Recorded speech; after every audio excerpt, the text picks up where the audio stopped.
Audio Jungle. En mettant en avant la solution politique basée sur le réalisme et le compromis et en faisant référence à la dernière résolution onusienne, la nouvelle position de l'Union européenne sur la question nationale, exprimée unanimement et consignée dans un document inédit dans l'histoire des relations bilatérales, fait bouger les lignes. Dans la déclaration politique conjointe publiée à l'issue de la 14e session du Conseil d'association Maroc-Union européenne, tenue jeudi à Bruxelles, l'UE souligne les efforts sérieux et crédibles menés par le Maroc pour le règlement définitif de la question du Sahara marocain. Avec ce changement de paradigme, elle consacre ainsi la prééminence de la proposition marocaine d'autonomie comme étant la solution la plus crédible, la plus réaliste et la plus viable à ce conflit régional artificiel. Tout comme le Conseil de sécurité de l'ONU, la nouvelle position de l'UE, qui constitue un revers cinglant historique aux ennemis de l'unité et de l'intégrité territoriale du royaume, exclut définitivement tout débat autour de concepts frappés de caducité et dont se gargarisent l'Algérie et le Polisario. L'UE plaide désormais en faveur d'une solution politique, juste, réaliste, pragmatique, durable et mutuellement acceptable à la question du Sahara et qui repose sur le compromis.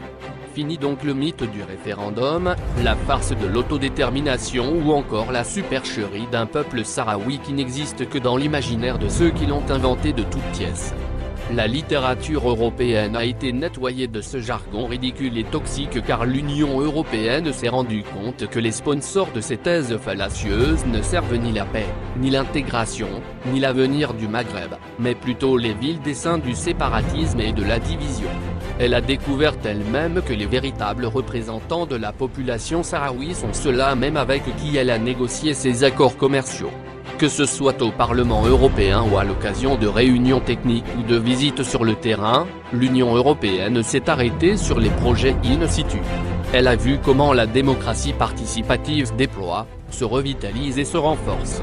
Elle est venue, vue et entendue comment le Maroc s'emploie avec rigueur et responsabilité à améliorer le quotidien des Sahraouis marocains, tout comme leurs concitoyens de l'ensemble du royaume, à travers des programmes de développement intégrés et inclusifs mettant l'élément humain au centre de toutes les préoccupations. La position de l'Union européenne conforte ainsi le Maroc dans ses choix librement et démocratiquement consentis à travers sa proposition de large autonomie, qui, à juste titre, constitue la solution politique et tout à fait conforme aux paramètres onusiens que sont le pragmatisme, le réalisme, la durabilité et l'esprit de compromis. Outre l'unanimité qu'elle recueille au niveau national, particulièrement auprès des populations sahraouies des provinces du Sud, dans la mesure où elle leur permettra de gérer au mieux leurs affaires locales, la proposition d'autonomie bénéficie d'un large soutien international de la part de la communauté internationale qui y voit la seule solution à même de réunir le Maghreb autour d'un projet viable d'intégration économique et politique régionale.